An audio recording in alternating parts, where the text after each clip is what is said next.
Bueno, pues este curso nos vamos a dedicar a la lectura y el comentario de la principal obra de Philip Mailander, nacido Philip Batts, como conocemos todos los pesimistas, el mesías del pesimismo o también el poster boy del pesimismo. Creíamos que, bueno, tengo que decir 4 o 5 palabras, ¿no? Pues que habíamos abordado numerosos autores de filosofía pesimista, pero no nos habíamos detenido en uno de los, no sé si mejores, pero como mínimo más comentados o más notorios del movimiento. Sin duda es uno de los más interesantes y quizá el más original, no por ello el mejor filósofo.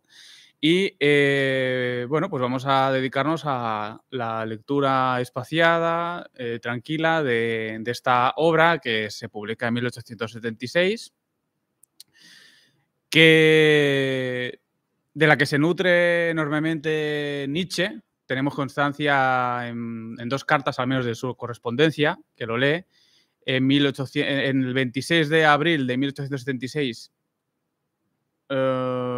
Nietzsche lo va a comprar y lo lee después de Voltaire. Creo que lo hace con Overbeck, con Franz Overbeck. Y luego en el 85 vuelve a hablar o es en el 85 cuando se lo deja Overbeck a Nietzsche y Nietzsche le dice que tiene su tesoro de Mailander. O sea que tenemos constancia. Bueno, hay artículos por ahí por internet que tratan específicamente la cuestión de la influencia de Mailander sobre Nietzsche, incluso no solo de Mailander, sino también de otros autores como Banchen. Bueno, ¿qué decir? En cuanto a lo que vamos a abordar, pues en principio nos vamos a dedicar, ¿no?, casi íntegramente esta primera fase a la obra de la filosofía de redención. Quizá en alguna jornada podamos separarnos de las líneas maestras de esta obra y también podemos acudir a pues no sé, al diario del poeta, de un poeta, a los poemas de Mailander o a la novela de Rupertine de Mailander también, que condensa en una forma novelesca las principales ideas. Bueno, hay aquí quien opina que eso no es verdad, pero que en principio oficialmente eso es así, porque la escribe precisamente como una forma de llevar al vulgo sus ideas filosóficas, sobre todo pues al proletariado alemán. Y pues qué decir más. En cuanto a la forma del curso, pues tendrá ese devenir, ¿no? Ese hilo. No sé qué más decir. Yo qué sé. Sí, la dinámica del día de hoy transcurrirá de la siguiente manera. Yo hablo y acabo de hablar. Adri nos hará una introducción, no sé si, bueno, biográfica o bibliográfica, no sé, sí, entreverada, de diversos aspectos de la importancia de la obra y la figura de Mailander. Quizá hacemos un poco de debate o quizá no. Y bueno, es indicado que lo haga Adri precisamente porque está a punto de defender su tesis doctoral acerca del criterio de demarcación del pesimismo. Bueno, sobre un criterio de demarcación que es suyo. Es una idea bastante original suya acerca de la izquierda y la derecha del pesimismo y lo tiene más fresco que nadie.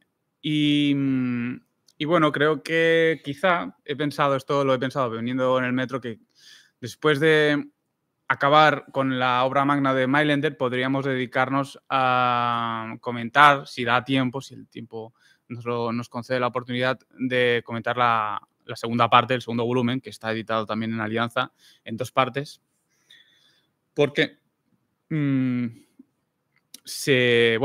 clarifica muchos aspectos que pueden quedar un poco al margen o en suspenso de nuestro tratamiento a lo largo del curso.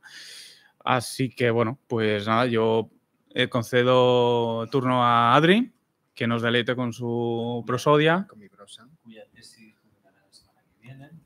Sí. Defenderé, no la publicaré, no tengo tanta suerte. Y quién de sabe momento. Si en el futuro próximo está en papel también. Podemos disponer de ella como valiosa aportación a la investigación historiográfica, doxográfica, pero también estrictamente filosófica del quizás pesimismo. en papel papel de fumar, que lo transcriba yo mismo, pero bueno, ya se verá. Bueno, pues ya está, damos por iniciado el seminario y esta sesión, que es una sesión 0, en teoría la gente tiene acceso al itinerario del seminario, en el que ahí más o menos está todo bastante detallado. Como decía el José, el modus operandi del seminario pues va a ser el mismo de siempre. Cada sesión habrán asignadas unas secciones de la obra de Mailander. Nos basamos en la sección original, por lo tanto, no debería haber ningún problema, pero ahora haré algunos comentarios sobre las distintas ediciones que pueden problematizar o dificultar un poco el seguimiento, ¿no? Y ya está, pues esa es la dinámica del curso y del seminario. Primero se leerá la primera parte de la filosofía de la redención. A nivel introductorio hay que decir que la filosofía de la redención consta de 2 volúmenes. El primero, que está casi íntegramente editado en Chorky, que incluye los anexos, el anexo que consiste en la crítica a la filosofía schopenhaueriana y la filosofía de Kant, y un segundo volumen que en esencia, de forma bastante general, es un compendio de distintos artículos, en ocasiones críticos y en ocasiones sencillamente programáticos, en los que Mailander amplía distintos aspectos de su obra principal, que excelente, por supuesto, o como mínimo no hay variación en la calidad de la traducción, ¿no? Lo bueno de Chorky es que incluye las notas la paginación original, es mucho más fácil de identificar los pasajes, etcétera, ¿no? En cambio, y además incluye unos pequeños fragmentos del segundo volumen. En cambio, la versión esta, que también tradujo Manuel, de Filosofía de la Redención en Alianza, pues bueno, a mí se me antoja un poquito más incómoda de leer desde una perspectiva así como más especializada, pero bueno, tampoco es imposible. Tiene la... Es que este no me lo leí nunca. No tiene la división en secciones, ¿verdad? Esta edición. Sí, en secciones. No las veo. No.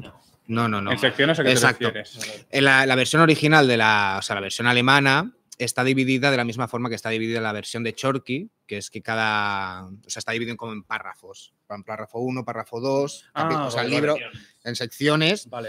Entonces la versión de Chorky conserva esa numeración, además de la paginación original. Entonces la de Alianza, esta de Alianza, en cambio, no la conserva. Por lo tanto, va a ser mucho más fácil seguir el seminario desde Chorky, pero ambas versiones son buenas, ¿no? Entonces, como digo, existen del primer volumen 2 versiones y media, la de Chorky, la de Alianza, y luego un prolegómeno a esta edición de Chorky, que fue la traducción de Sandra Baquedano, que se titula Filosofía de la Redención, entre paréntesis, antología. Esta, como se dijo en algún momento, es una traducción rapsódica de la obra de Mailander, poco recomendable para alguien que quiera hacerse una idea sesuda y profunda de su obra. Esto no es culpa de Sandra Baquedano, por supuesto, sino que sencillamente es culpa del autor original que hizo la selección de estos fragmentos, que es Ulrich Horstmann. Entonces, esta versión que está en Fondo de Cultura Económica, sencillamente, pues, es una traducción de esta obra. Además, en algún momento saldrá este tema.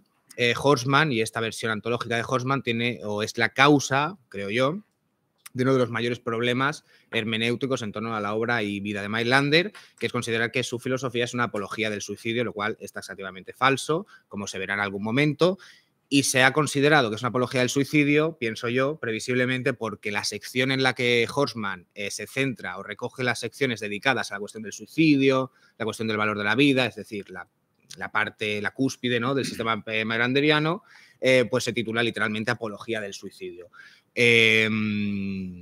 Como se verá, como digo, al final del seminario seguramente, en la sección en la que Mailander habla del suicidio, dice literalmente la filosofía de la redención no es una apología del suicidio. Pero bueno, esto no obstante es un mantra. Irónicamente, o seguramente es algo bastante natural, pero el que yo considero uno de los 2 mayores errores hermenéuticos interpretativos en la filosofía de Mailander ha sido, no obstante, el factor que le ha dado justamente una relativa fama, que es la idea de que su filosofía es una filosofía del suicidio, sencillamente porque el público contumaz y muy morboso pues está muy versado a sentirse atraído por este tipo de temáticas, y sí que es verdad que es una primera vía de entrada, al menos por como digo, la curiosidad morbosa, pero que luego uno debe desembarazarse de esta perspectiva si se lee el libro como se tiene que leer que tampoco es que sea una cuestión profundamente esotérica y compleja, quiero decir. No es la típica cuestión doxológica que uno tiene que tener una comprensión profunda y general de la obra del autor para darse cuenta de que no es el caso. O sea, es palabra literalmente de Mailander que dice de forma explícita y clara, sin ningún tipo ni género de dudas, que pues, su obra no es una filosofía del suicidio en ningún sentido. Evidentemente hace falta leerse el libro para darse cuenta de esto, pero vamos, que una lectura relativamente atenta de su obra, pues ya da fe de que este no es el caso. Entonces, para también complementar un poco las palabras de José, este ha sido uno de los grandes motivos, o el principal incluso, por el que Mailander es el filósofo, de los tres filósofos herederos, por decirlo rápido, de Schopenhauer, el que está recibiendo más atención de un tiempo a esta parte, hasta el punto de que prácticamente toda su obra ha sido traducida, al menos la parte de la parte más filosófica, ¿no? Esto no solo se debe al hecho de que tenga este factor así morbosete, ¿no? Del suicidio, también el hecho que se suicidó él mismo después de publicar esta obra, Filosofía de la Redención, sino también porque, por una parte, tiene de los tres grandes pesimistas posteriores a Schopenhauer, Mailander, Harman y Bunsen, Mailander era el que tenía más puntos también para recibir más atención por parte del público en general y filosófico también. Por una parte, porque su estilo y su narrativa es mucho más, no es que no sea sistemática, pero es mucho más lírica, es más asequible, por oposición a la de Harman, por ejemplo, que es el típico sistema muy similar en su estilo y tono a la Naturphilosophie de Schelling, es decir, se centra en cuestiones muy clásicas y muy canónicas del momento en el que él vivió, y a no ser que te gusten mucho estas antiguallas, pues la verdad que es un puto coñazo en muchas partes. En cambio, Mailander se deja leer de una forma mucho más cómoda, es mucho más simpático a la lectura, y ya pues con contraposición a Bunsen, que directamente pues escribe como un lobotomizado esquizofrénico y es complejísimo, como los mismos traductores dicen, pues leer a Bunsen, ¿no? Incluso sus versiones, bueno, no digamos ya las originales, pues las traducidas incluso aún sigue siendo complejo, ¿no? Entonces Mailander ya tenía muchos puntos para que reciba esta tamaña atención por parte del público, ¿no? Si Mailander es el pesimista de esta generación, más original, más radical o más innovador, es cuestión pues, que ya debería dirimirse en base a un conocimiento más general del resto de los otros dos filósofos. Yo creo que no es el caso, pero sin duda es el que tiene una filosofía como que más llamativa, incluso desde una perspectiva un poco más lego, ¿no? Bunsen es pues, mucho más sesudo, Harman también es profundamente sesudo, en cambio Mailander es, como digo, más cercano, ¿no? Para un público que quizás no es tan especializado en filosofía.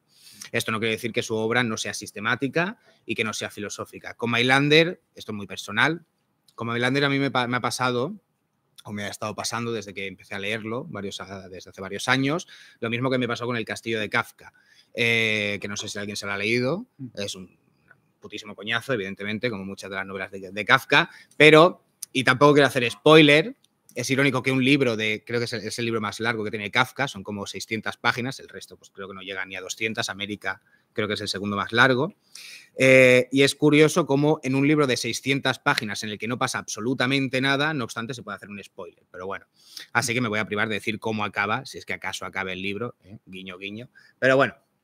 Lo que me pasa con Mailander es un poco lo mismo, ¿no? Cuando tú te lees El castillo de Kafka, en el momento en que acabas el libro, dices, vaya puta mierda de libro, estoy invirtiendo meses de mi vida para leerme este pedrolo, ¿no? Pero después, 3 días, cuando han pasado 3 días, dices, hostia, el libro es bastante bueno en realidad. Al menos eso es lo que me pasó a mí, que primero cuando lo acabé me pareció un coñazo y después de los días dije, hostia, es un libro cojonudo, ¿no? Con Mailander me ha pasado un poco lo mismo. Una lectura general de su obra es muy claro Mailander. En parte es claro porque él no estudió filosofía. Esto le emparenta, es una de las cosas que le emparentan con Schopenhauer y que le distinguen de Harman y de Bunsen. Precisamente por eso sus filosofías son mucho más abstrusas, ¿no? Como Mailander, al igual que Schopenhauer, no estudió filosofía, él principalmente se formó como banquero y contable, se liberó de él, como él mismo lo dice, mefítico hálito de los profesores de filosofía, y en tanto que así, pues su estilo es mucho más claro y nítido y no es tan engarabintintangulado, ¿no?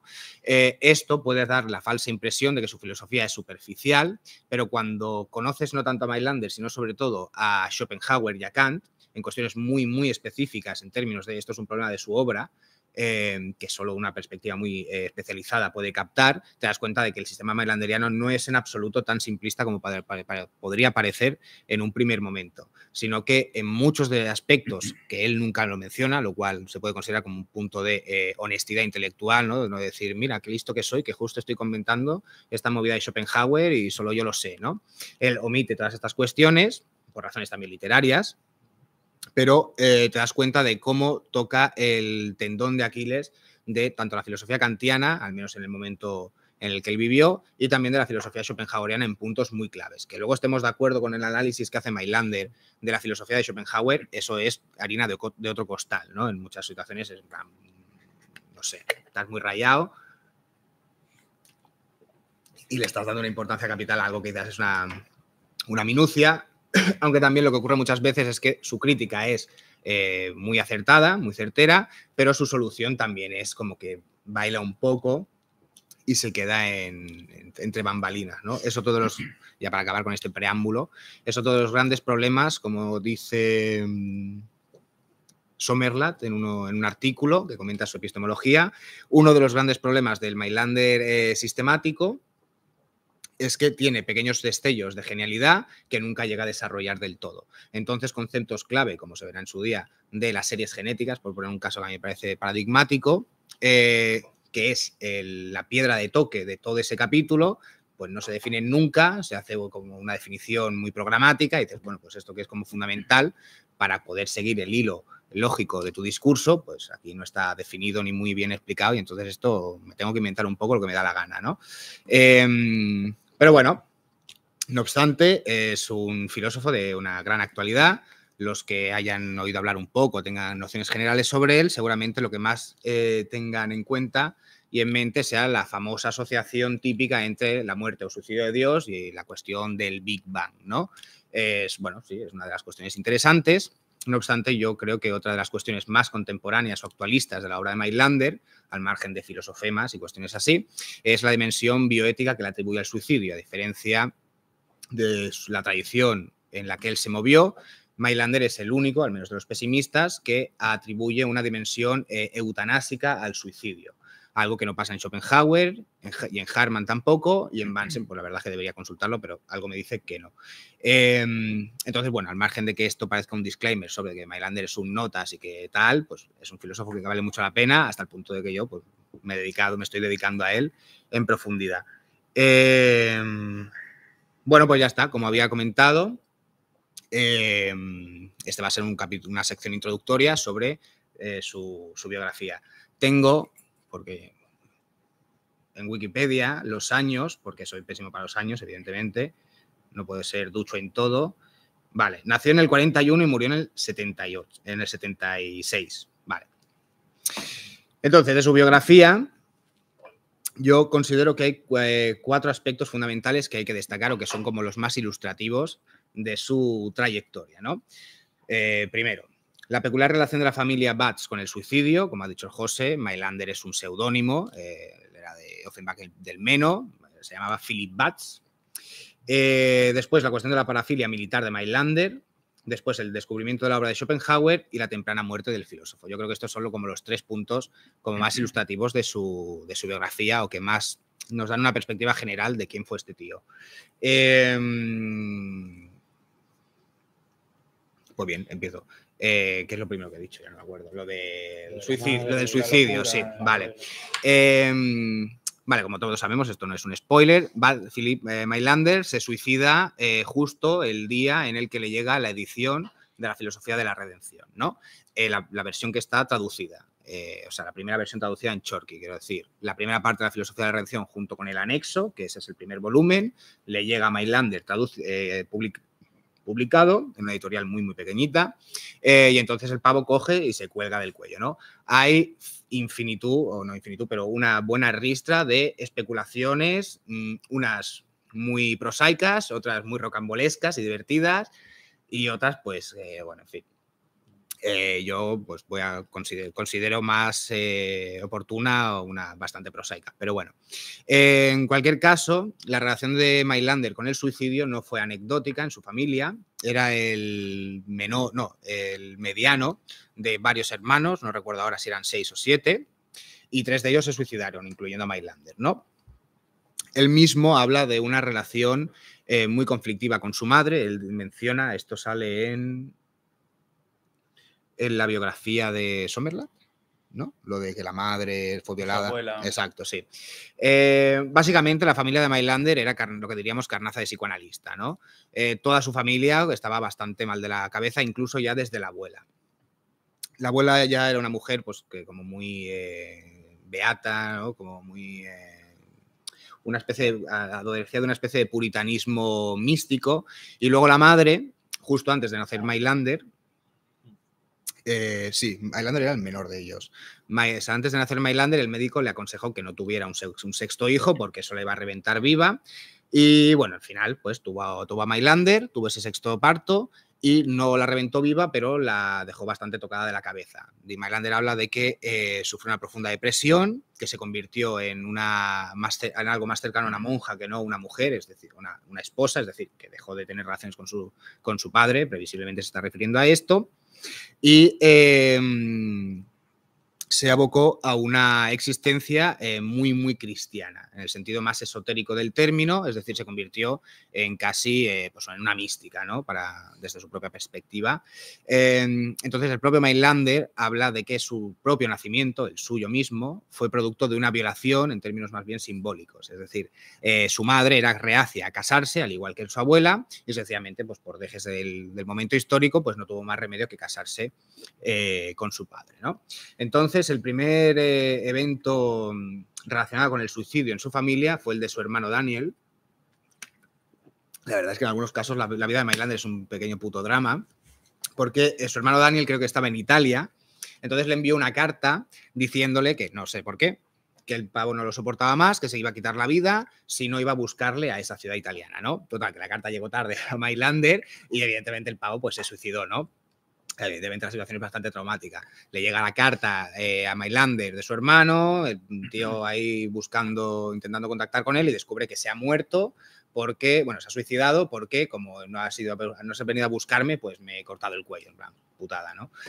Total, esto sume a Mailander en una profunda desesperación, pero después más o menos consigue remontarlo y... Eso y un desamor.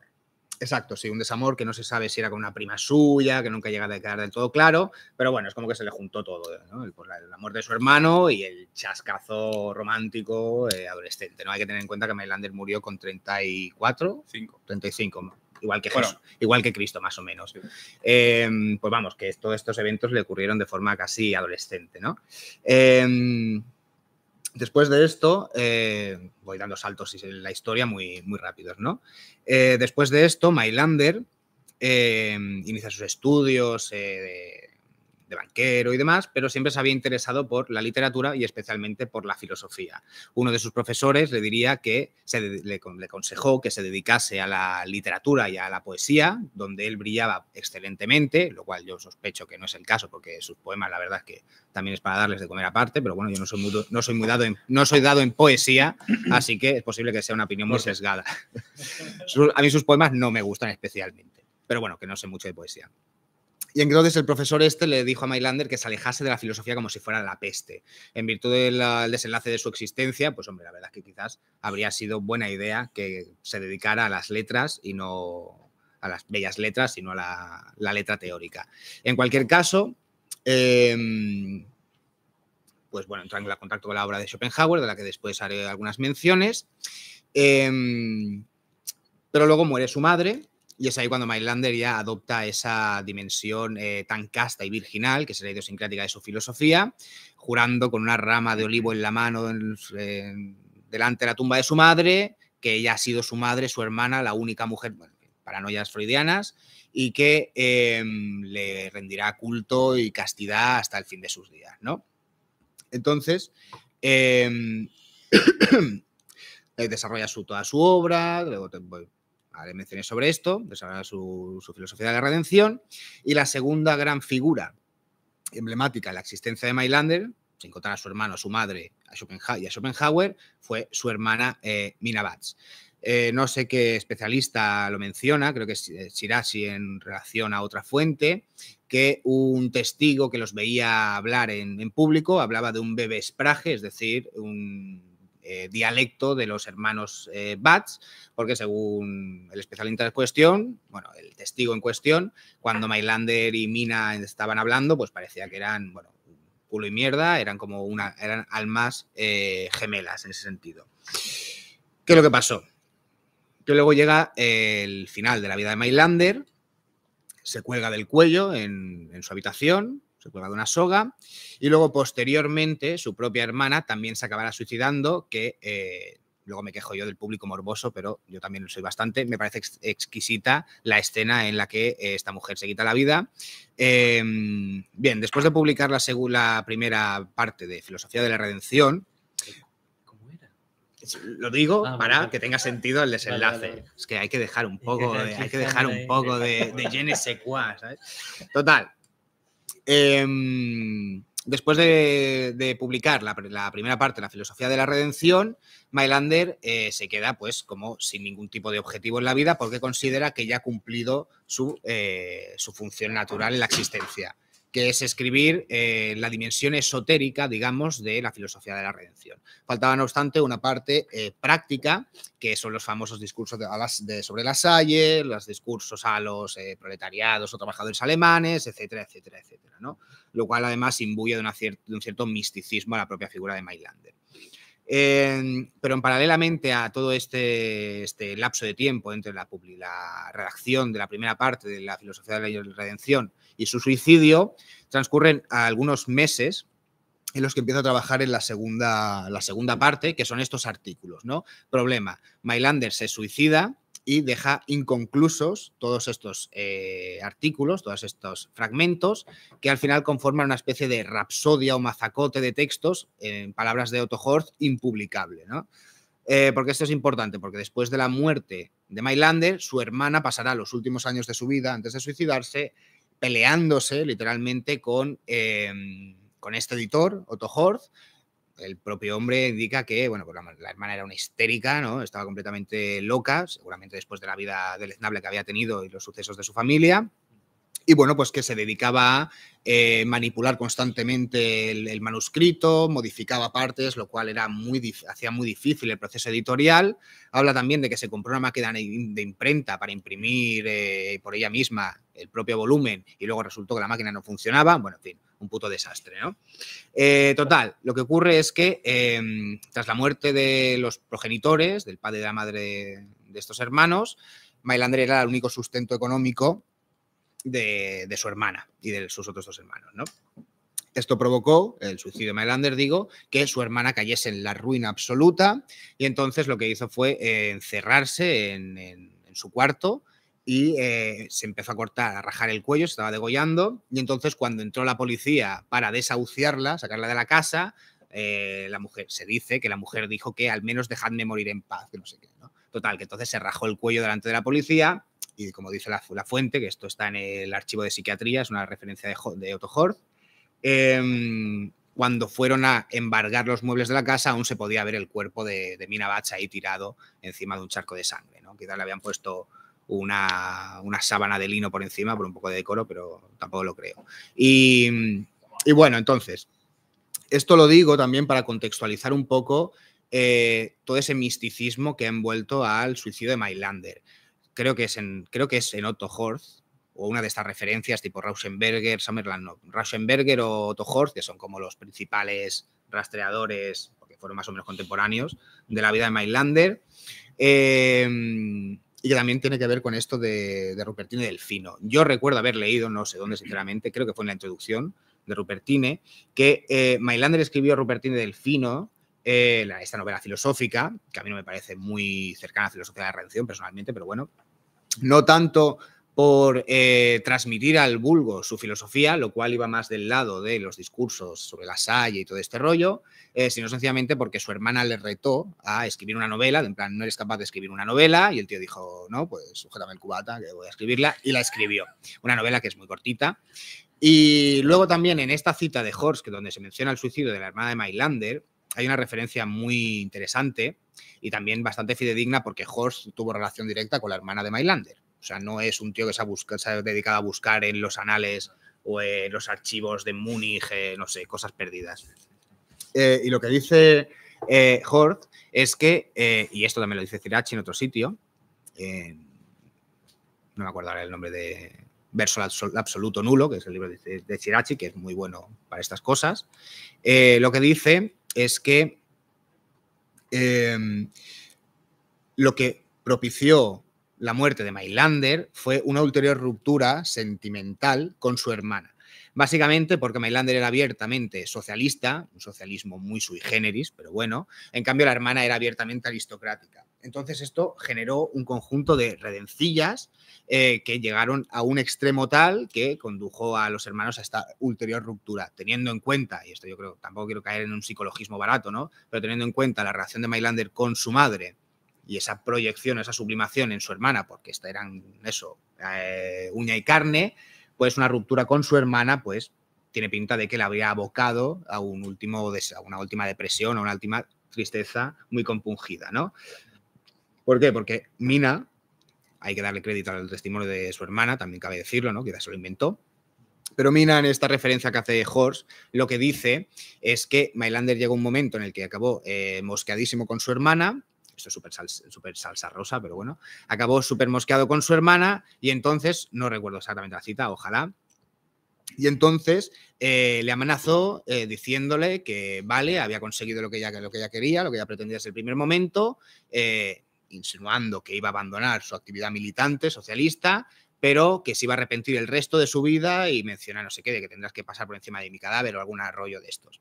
En resumen, ya no quiero tirar tanto del hilo, pero no me sorprendería que el suicidio de Mailander fuese un ya no tengo nada por lo que vivir, se me está coartando el destino manifiesto que yo tengo o que yo considero que tengo, que es ese guiar al mundo, a los obreros alemanes hacia el estado ideal.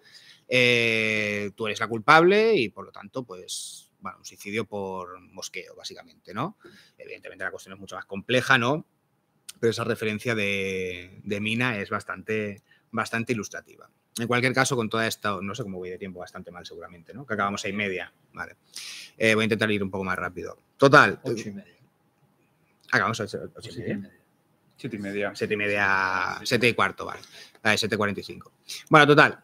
Esto es para problematizar un poco todo ese misticismo con el que del que suele estar imbuido Mailander, ¿no? Esto ya es una cuestión de interpretación o consideración doxológica y de los testamentos. Algunos consideran que son unos motivos, otros consideran que son otros. Tampoco quiero ser taxativo de que fue esta la razón, pero que a veces recurrir a estas cosas para, bueno, poner un poco los pies en la tierra, sobre todo cuando se edifica tanto un suceso como el suicidio, pues yo creo que es, bueno, ilustrativo, como digo. Vale. Entonces, después de esto, había otro punto. ¿Cuál era el otro punto? Ah, sí, la parafilia militar. Vale. Entonces, ¿por qué Mailander le daba esta soberana relevancia a la cuestión del socialismo hasta el punto de que le llevase a romper con su propia hermana? Otro de los tótems de la biografía de Mailander ha sido lo que se ha denominado, lo que Sandra Baquedano ha denominado parafilia militar. Es decir, una fijación patriótica en la cual Mailander estaba obsesionado literalmente en términos biográficos en la empresa de ser soldado. Toda su vida procuró ser soldado hasta el punto de que envió cartas a no sé qué canciller alemán solicitando que por favor le dejasen ser soldado, que era el sueño de su vida, digámoslo así. Y la respuesta del canciller fue que era miope y que por lo tanto no se podía apuntar al ejército porque era una cualidad indeseada para un soldado. Total, continuó teniendo este impulso constantemente a lo largo de su vida, el cual, como él mismo indica en esta autobiografía que se titula Mi historia como soldado, Meine Soldatengeschichte, indica que siempre que tenía algún tipo de frustración o algún tipo de encabritamiento, se abandonaba a la idea de ser soldado y volvía a emprender la empresa a satisfacer este deseo y esta esta pulsión, ¿no? La cual él mismo reconoce que en su infancia seguramente estaba asociada a un profundo y vigoroso deseo sexual. Menciones y citas posteriores que él mismo hace del momento en el que finalmente consiguió ser carrocero, pues dan fe de que seguramente algo de sadomasoquismo tenía de por medio, ¿no? La cuestión es que finalmente consiguió ser soldado y él mismo solicitó de forma expresa que le ingresaran en los coraceros de Halberstadt, que era, según se dice, la facción más dura y más jodida de todo el ejército. O sea, fue el mismo, no sé, ahora es que yo de ejército no tengo ni idea, ¿no?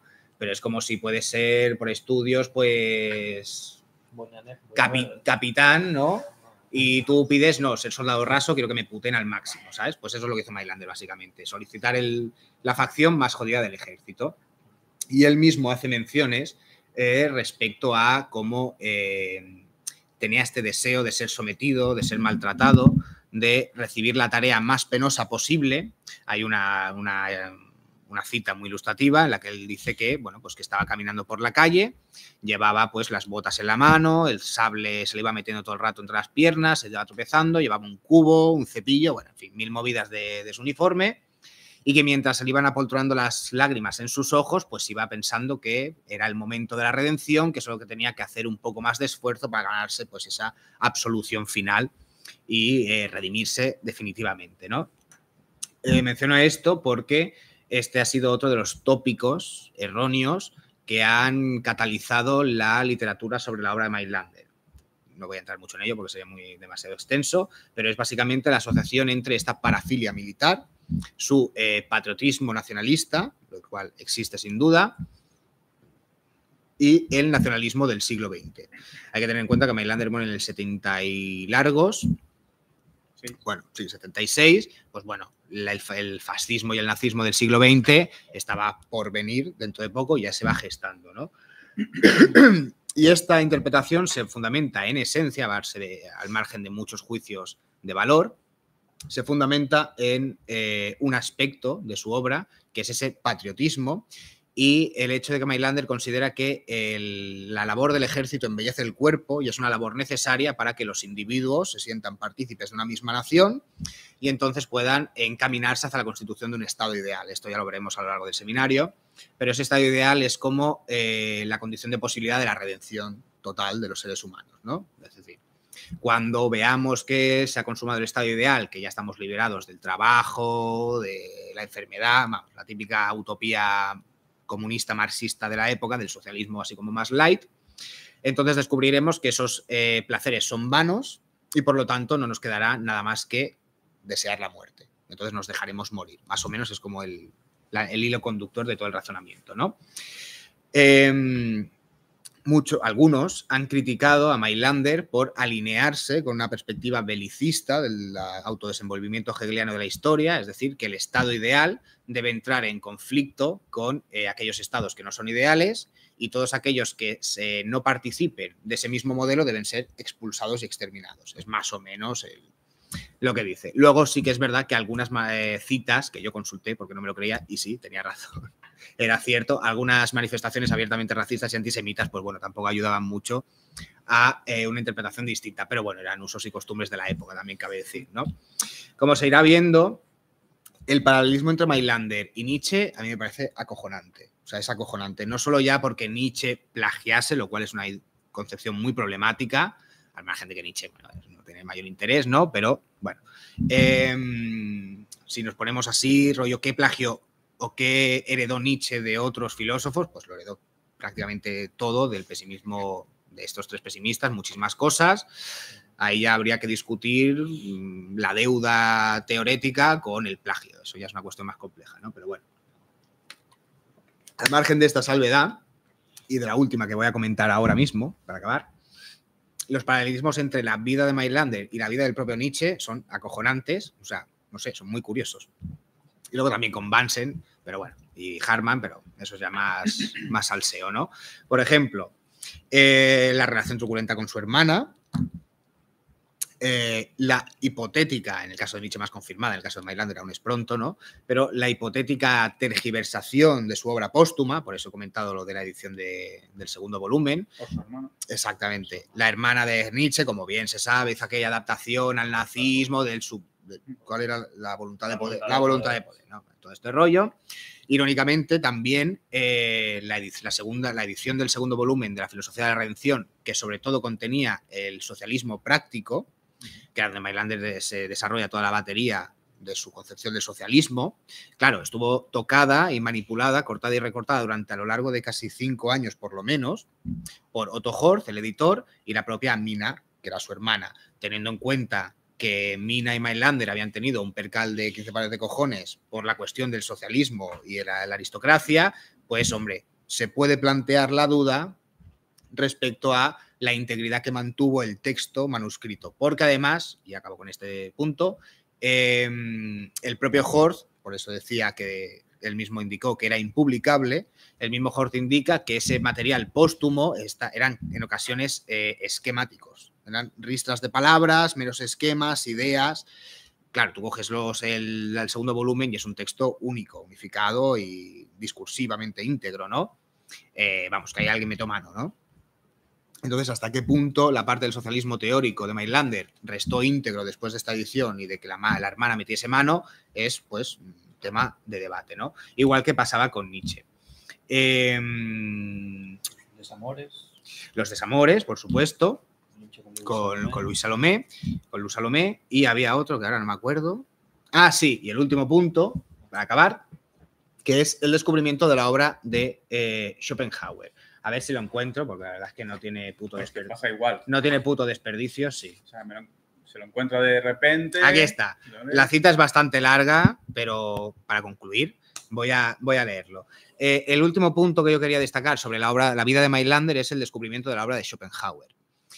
¿Por qué? Porque evidentemente fue la estrella polar de su misma obra. Antes había tenido acceso sobre todo a la filosofía de Spinoza, lo cual se deja traslucir en su filosofía política y en el rechazo a la filosofía política de Schopenhauer, si es que acaso tiene alguna, yo creo que no la tiene, sí, a no ser que una frase sea una teoría política, pero más o menos la orientación política de Schopenhauer, pues Mailander dice que la consideró taxativamente ridícula de buenas a primeras, ¿no?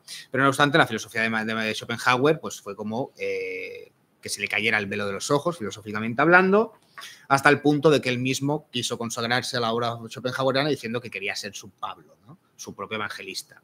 Ya se comentará quizás en algún momento la problemática concepción que tiene Mailander de ser un alumno respetuoso con el maestro, ¿no?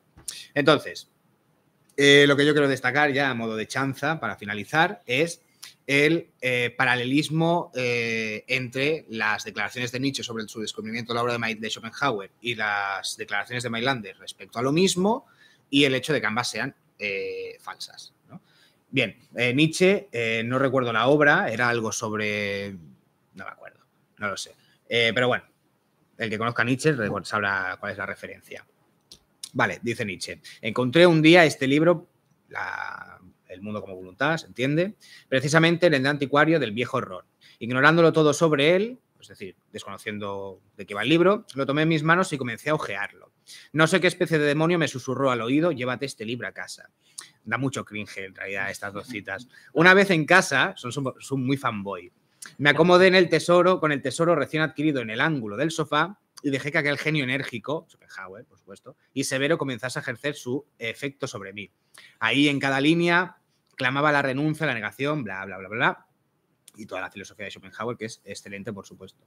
Desde aquellas páginas me miraba el ojo solar del arte con su completo desinterés. Ahí veía yo la enfermedad y la salud, el exilio, el refugio, el infierno, el paraíso. Así durante 14 días seguidos me esforcé por no acostarme antes de las 2 de la madrugada y levantarme sin dilación alguna a las 6 en punto.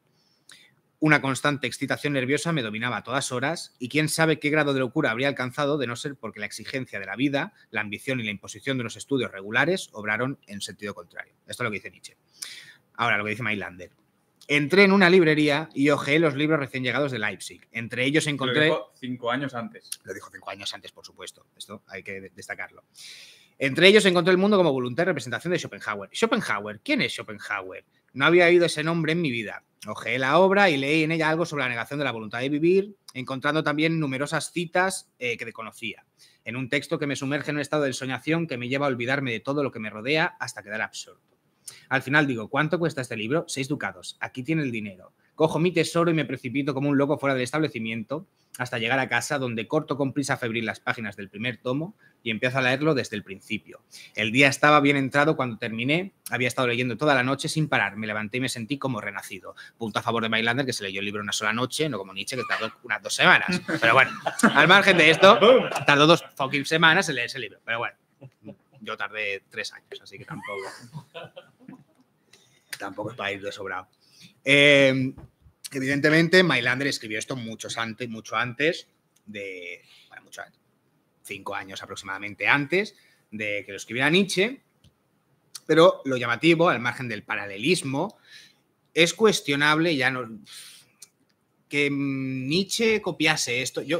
Ahora voy a hacer yo de fanboy. Yo creo que todos los que somos fanboys de Schopenhauer en algún momento nos hemos hecho una paja mental con este rollo. En plan, no, descubrí a Schopenhauer porque no sé qué era. En plan, tío, lo vendían en el puto kiosco en Gredos, ¿sabes? O sea, así es como lo descubriste. Pero bueno, los fanboys pues a veces fantaseamos con estos rollos, ¿no? Tengo dudas de que Nietzsche realmente plagiase a Mailander incluso en esto, porque siendo un filósofo que relativamente no tuvo mucho éxito porque se suicidó al momento y no tuvo ocasión pues, de difundir mucho su obra, y que este testimonio está en La historia como soldado, que es un texto que seguramente surgió póstumamente y que Nietzsche me extrañaría que tuviese acceso, no creo que Nietzsche fuera tan cabrón como para plagiar esto de Mailander, ¿no? Lo que yo quiero destacar, como digo a modo de chanza, es que tanto Nietzsche como Mailander se inventan este testimonio. O sea, no tiene sentido ninguno que Nietzsche entrase en una librería y viese el mundo como voluntad de representación y no supiese quién era Schopenhauer, y es tanto más absurdo que Mailander no supiese quién era Schopenhauer. Nietzsche, es que lo tengo aquí porque la verdad es que no me acuerdo muy bien. ¿Qué decía Nietzsche sobre esto? Bueno, el supuesto demonio que le susurra al oído a Nietzsche, que llévate este libro a casa, no sé qué, había sido un profesor suyo de la universidad que le había dicho que Schopenhauer le podía interesar, etcétera, etcétera. Hay que tener en cuenta que en el momento en el que Mailander y Nietzsche escriben estos testimonios, Schopenhauer ya era fucking súper famoso, o sea, era el boom de su fama, ¿no? Era justo después de Para Paralipómena, era después de que todos los típicos evangelistas de Schopenhauer peregrinasen a su casa, etcétera, y todo era muy, muy difícil que un filósofo que además, como Nietzsche, que estaba al tanto de todas las últimas publicaciones, que había leído a Harman, que había leído a Bansen, que había leído a Mailander, en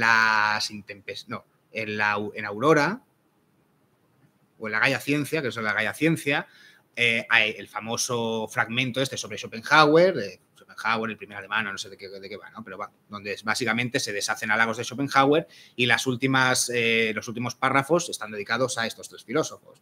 De Mailander dice que es un meapilas, de Harman que es un apóstol de la virginidad. Apóstol de la virginidad.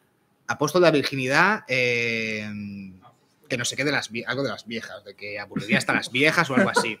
De Harman, que es un brasas. Y el pícara de todos los pícaros. Exacto. Y de Bansen, que es un tónico contra el pesimismo, lo cual parece que es un halago, pero siendo Nietzsche, la verdad es que seguramente era una puya, ¿no? Vamos, en resumen, que Nietzsche conocía a Schopenhauer antes de que se montara esta paja mental con lo de con lo del mundo como voluntad de representación. Pero es que más de traca es en Mailander, porque Mailander tenía que conocer sí o sí a Schopenhauer por aquellos años, porque Schopenhauer, a ver, es que quiero leerlo exactamente porque es que me parece acojonante, sí. Schopenhauer había alquilado en el 59 la casa de unos tales Schneider, la famosa casa de unos de estos tales Schneider, donde él estaba pues ahí viviendo, ¿no? Y Lucía Franz era la hija de la hermana menor de Bach. Es decir, era su prima o su sobrina. De George Bach, que era el padre de Mailander. O sea, que era como una prima segunda. Y como dice, ¿quién lo dice? Lo dice la propia Lucía Franz en el texto de esta antología que salió al acantilado, de los testimonios, no sé qué. Conversaciones con Schopenhauer. Exactamente. Pues en Conversaciones con Schopenhauer sale este texto de Lucía Franz, ¿no? Total, que Lucía Franz era su prima, y los padres de esta pava eran los arrendatarios de la casa en la que Schopenhauer estaba viviendo.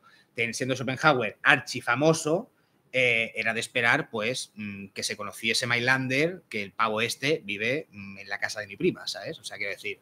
Bueno, que le dice, Y la, que- sí, la- y que- la prima dice, Exacto. ¿pero era prima o sobrina? A mí, la cita que tengo yo es prima. Bueno, que le Pero bueno, decía, familiar.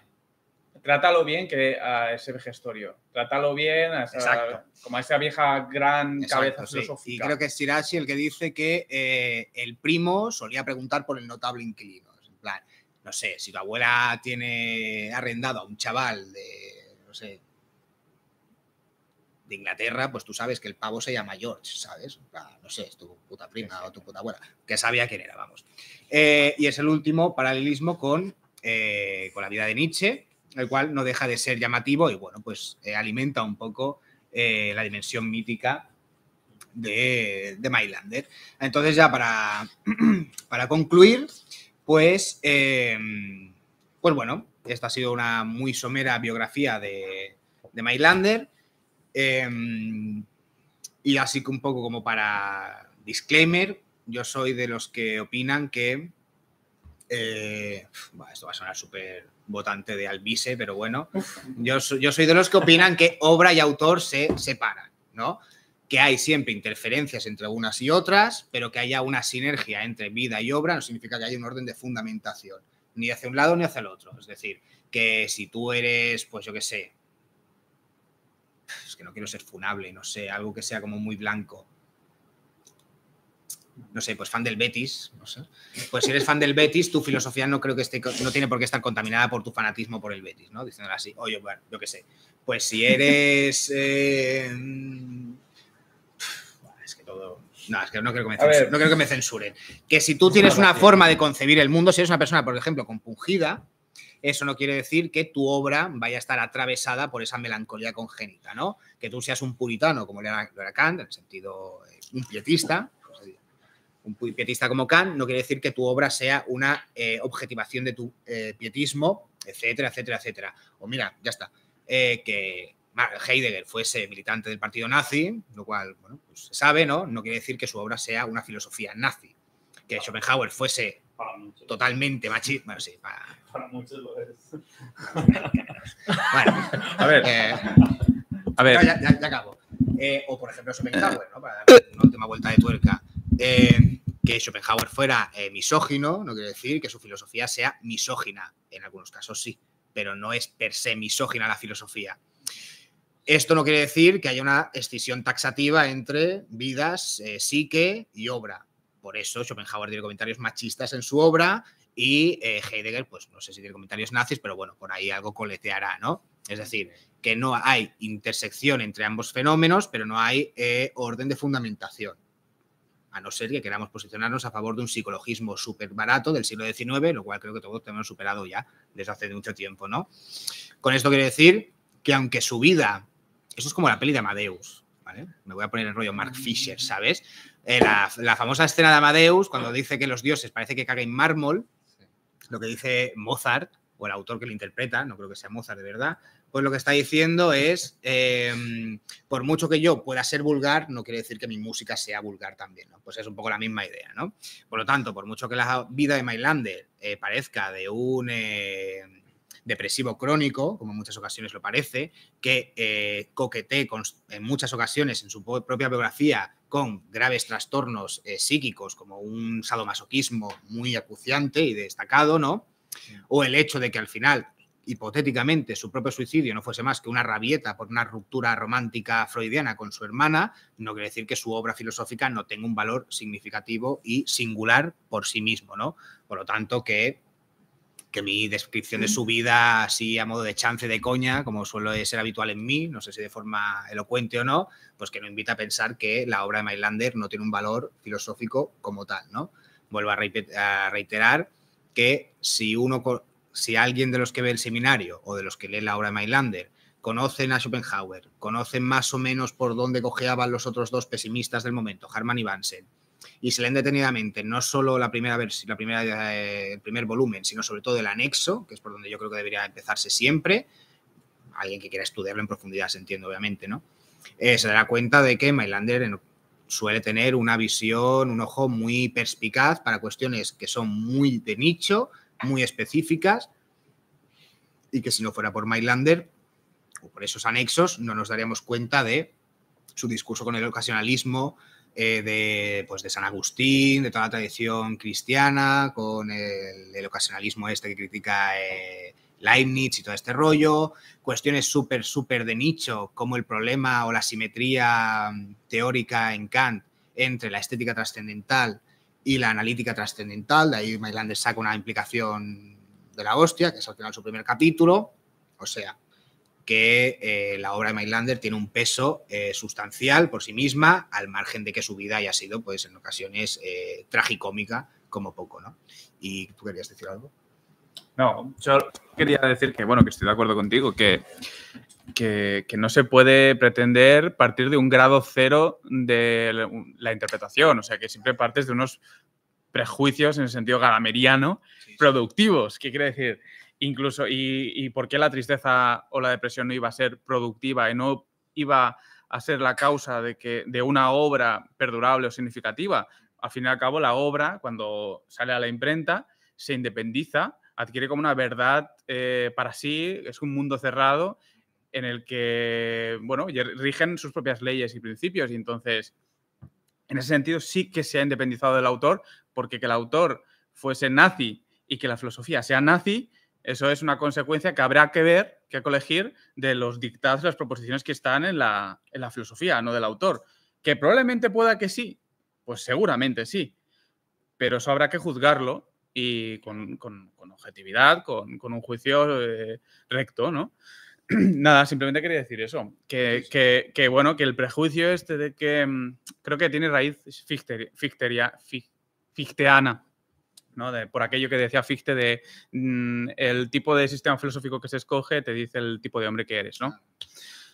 Y una tendencia o un sesgo optimista, porque parece ser como que el optimismo es la claridad y lo meridiano en la filosofía, y la tristeza y el pesimismo es lo entenebrecido, la tiniebla, la distorsión, etcétera, cuando en realidad no tiene por qué. Eso se tendría que fundamentar. Eso es un prejuicio, pero de los malos, de los que no son productivos, ¿no?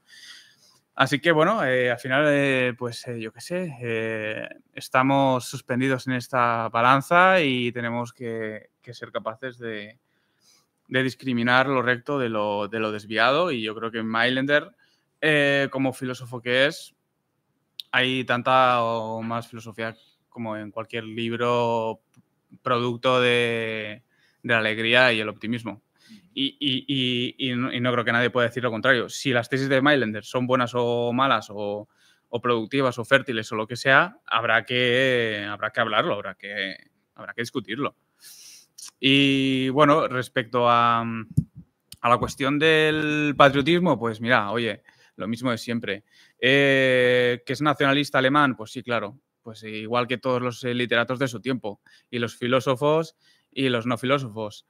Y además, Mailander con muy buen juicio, porque él se da cuenta de que tal y como está derivando las cosas, o sea, lo que apunta a su época es, como él dice, guerras mundiales y atroces que cruzan todo el globo terráqueo pero sobre todo provocadas entre Francia y dirimidas entre Francia y Alemania, y una constitución de unos Estados Unidos de Europa, que constituían el precedente para la solución de ética, digamos, para la solución de la cuestión social, la Sozialfrage, y la antesala a la solución final, pero la de verdad, la del suicidio, digamos, universal, o la constatación del ser humano de su propia nulidad.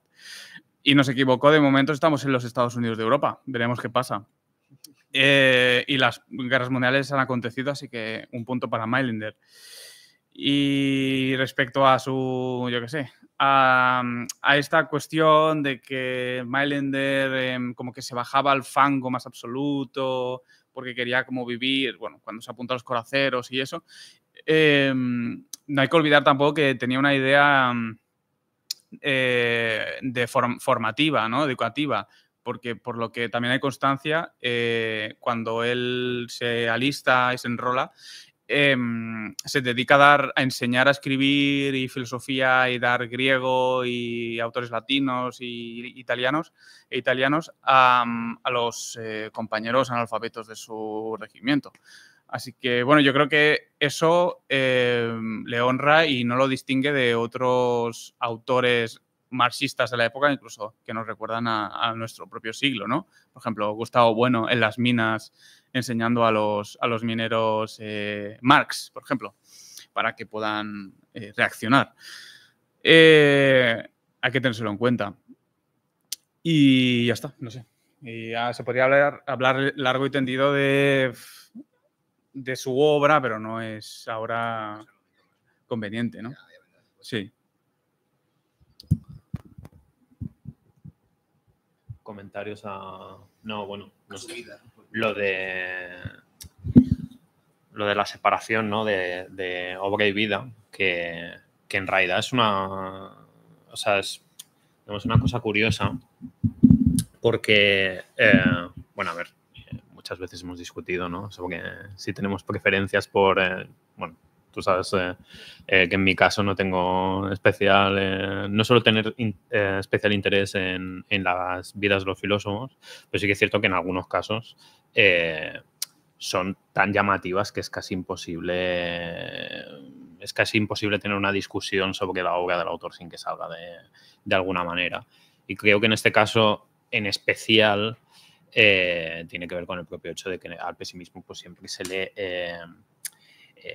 se le achaca, ¿no? El hecho de si está haciendo, digamos, una explicación, una descripción de los hechos que está totalmente atravesada, digamos, por ese tipo de afectos, ¿no? O pasiones tristes.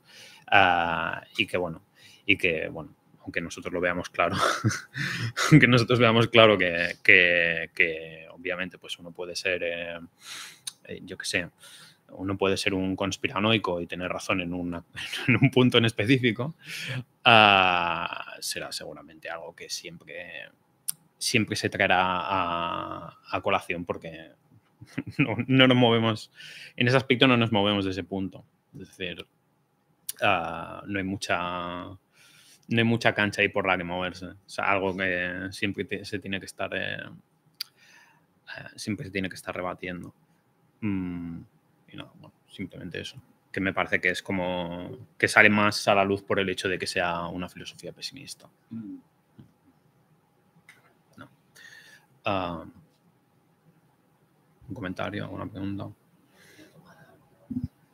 Bueno, pues nada. Pues le damos... Cierra tú. Vale. Yo aplaudiría. Un aplauso, por favor, que no estaba preparado, ¿eh? Ha sido todo en estricto directo, ¿eh? Improvisado. Pues, no sé, pues gracias por la asistencia. 4 likes. Éxito. Pues nada, solo mencionar que ha habido un pequeño problema técnico y por eso se ha retransmitido por YouTube y que, bueno, pues que será colgada en nuestra cuenta como siempre y se podrá acceder como es habitual. Entonces, empezamos ya oficialmente con las sesiones que mantendrán más o menos el ritmo habitual, es decir, será quincenalmente, una semana sí, otra semana no. Entonces nos vemos de aquí a 2 viernes, que cae en... Ahora no caigo, pero debe caer tipo 20 y algo, ¿no? Sí, 20 y algo. 33.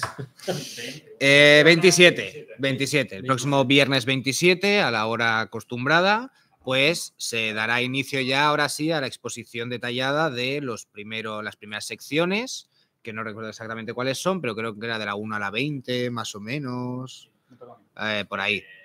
¿Y te toca a ti? Y luego yo. Sí. Vale, y entonces le tocará exponer a José, que son las primeras secciones de la analítica de la facultad cognoscitiva, la epistemología, básicamente. Yo me encargo de la física. Sí, te toca la física. No estudié física, chico. Oye, Mailander tampoco. Espera, una cosa. ¿Y si lo hacemos al revés? Dado que yo tengo que dar una charlilla de la física de Mailander, Que se encargue quien quiera. Vale. pues ya puedo utilizar, claro. Claro, Bueno, pues me encargo yo de la Claro. primera. pues sí. Pues le toca a Juan, ya está. Entonces. Olvidadlo todo. Pero entonces el Luis tendrá que encargarse de la segunda parte de la epistemología. Bueno, ya lo hablaremos. En Que cualquier caso, para, importa. para la siguiente no puedo. No sé si puedo salir, no sé si sale. Bueno, ya, da igual, ya lo miraremos. En fin, muchas gracias por la asistencia telemática y hasta la próxima. Chao, chao.